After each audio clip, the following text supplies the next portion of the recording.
یاد رکھنا، اگر یہ دو نشانیاں تمہارے اندر نظر آئیں تو سمجھ لو کہ اللہ کی طرف سے تمہاری ناممکن دعا پر کن فیکون لکھا جا چکا ہے، اور ان قریب تمہیں حیرت انگیز معجزات کی دید کروانے والا ہے۔ جان رکھو، دعاؤں کی قبولیت کی 3 بڑی صورتیں ہیں۔ بعض دفعہ چیزیں کتنی ہی ناممکن نظر آ رہی ہوں، لیکن ایک بات ذہن نشین کر لو کہ معجزے ہوتے ہیں ان خاص لوگوں کے لیے جن کے کچھ خاص عمل اللہ سے کن کہلوا ہی لیتے ہیں۔ یاد رکھو، جب ہزاروں دلائل کے بعد بھی، ہزاروں رکاوٹوں کے بعد بھی، اگر بے شمار وسوسوں کے بعد بھی تمہارا دل اس بات پر اٹک گیا ہے کہ اللہ اب بھی میرے حالات بدلنے پر قادر ہے اور وہ ہزاروں طوفانوں کے بعد بھی مجھے کنارے تک لے آئے گا، تو یقین جانو یہ یقین کی وہ واحد کشتی ہے جو قبولیت کی پہلی اور بڑی علامت ہے۔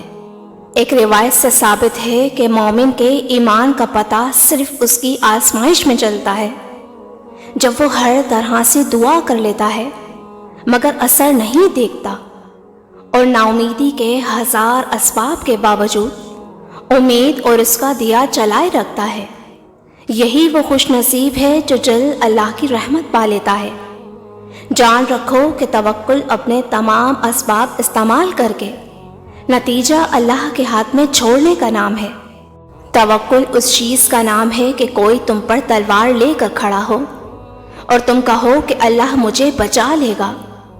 جب اللہ تم سے کوئی خیر کا ارادہ کرتا ہے نا، تو ساری دنیا مل کر اسے روک نہیں سکتی۔ جانتے ہو تمہاری دعاؤں کی قبولیت میں رکاوٹ کی بڑی وجہ کیا ہے؟ کہ تم اللہ پر توکل کرنے کے بجائے صرف اسباب پر نظر رکھتے ہو، اور جب یقین اسباب پر کرتے ہو تو تم اللہ کو اپنے مسئلوں سے نکال دیتے ہو، پھر اللہ بھی تمہیں اسباب کے رحم و کرم پر چھوڑ دیتا ہے۔ یاد رکھو، ایک تمہارا پلان ہے اور ایک اللہ کا۔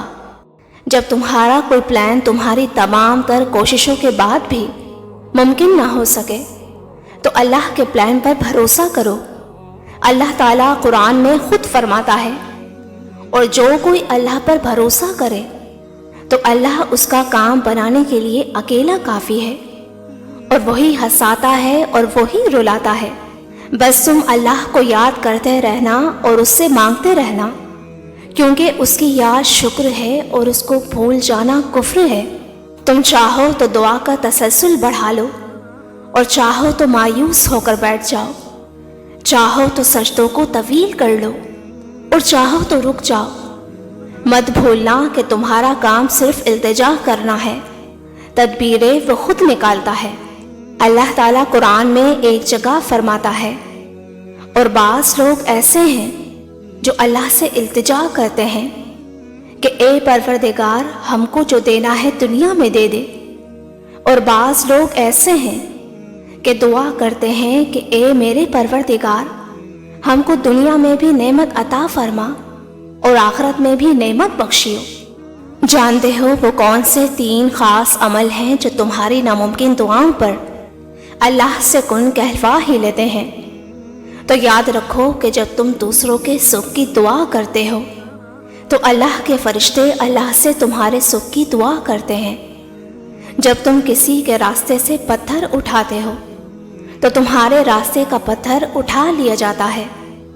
جب تم دوسروں کے لیے آسانی پیدا کرنے لگتے ہو تو اللہ تمہارے ہر کام میں آسانیاں پیدا فرما دیتا ہے، اور تمہارے منہ سے نکلی باتوں کو بھی اللہ قبول فرماتا ہے۔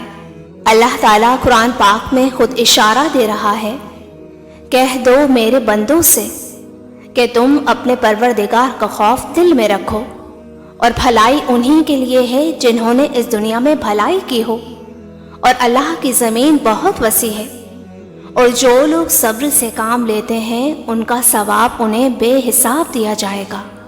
جانتے ہو تمہاری ناممکن دعاؤں کی قبولیت کی کچھ خاص علامتیں یہ بھی ہیں کہ تمہارے درد تمہاری بے چینی کو ختم کر دیتی ہیں، تم شکایتیں کرنا چھوڑ دیتے ہو، اللہ کے شکر گزار بننے لگتے ہو، تم لوگوں کو چھوڑ کر اپنے خالق کے آگے رونا شروع کر دیتے ہو، دوسروں کو اپنا حال بتانے کے بجائے اللہ کے ساتھ اپنی خوشیاں اور غم بانٹنے لگتے ہو۔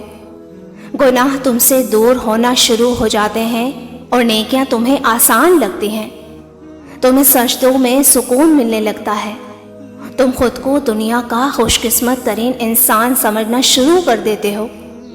جان لو کہ تمہاری صرف دعائیں ہی قبول نہیں ہوتی بلکہ تمہیں اللہ کی بارگاہ میں بھی قبول کروا دیتی ہیں۔ جانتے ہو کن فیکون کی بڑی نشانی کیا ہے؟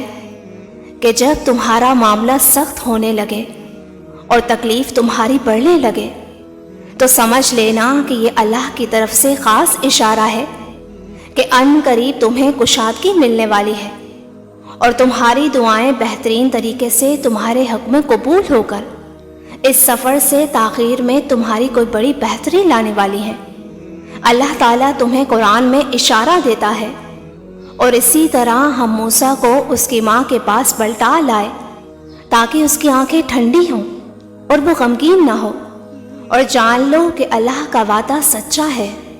جان رکھو جب وہ رحمان دینے پر آتا ہے نا تو وہ کسی گناہ گار کی میلی چادر کو نہیں دیکھتا، وہ دیکھتا ہے تو اس چادر پر گرتے ندامت کے آنسوؤں کو۔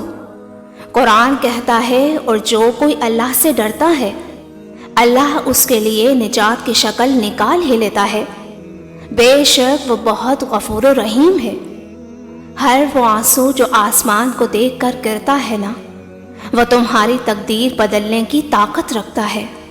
اور اگر آج تمہارے دل میں یہ سوال آ رہا ہے کہ اللہ میری ہر تدبیر کے باوجود بھی میری سن کیوں نہیں رہا، تو سنو اللہ تعالیٰ خود تم سے کہہ رہا ہے کہ دنیا میں جو تمہارے ٹھہرنے کے لیے وقت مقرر ہے اس وقت تک وہ تم کو بری طرح نہیں بلکہ اچھی طرح رکھے گا، بشرطے کہ وہ اس راہ راست کو اختیار کر لے تو ہم اس کو آخرت ہی نہیں بلکہ دنیا میں بھی اس کی اچھی زندگی گزروائیں گے جن کے معاملات درست ہوں گے۔ جانتے ہو جب تم اپنا درد اللہ سے رات کی تنہائی میں بیان کرتے ہو نا تو اللہ تمہارے گناہ معاف کر کے اپنی رحمت کے وہ اسباب بنانا شروع کر دیتا ہے جو تمہاری دعاؤں کی قبولیت کا سبب بنتے ہیں۔ یاد رکھو تم بے خودی کے عالم میں خود ایک کائنات ہو۔ تم خود کو کبھی کمزور اور اکیلا مت سمجھنا بلکہ یقین اور توکل کی ڈور کو تھامے رکھنا، کیونکہ جلد ہی وہ مقام آنے والا ہے جب اللہ تمہارے پوشیدہ دعاؤں کے خوبصورت جواب دے کر ان قریب تمہارے حق میں معجزہ خاص کرنے والا ہے انشاءاللہ۔ دعا ہے کہ اللہ آپ سب کو شاد و آباد رکھے اور آپ کی دلی خواہشات پر اپنا کن فرمائے، آمین۔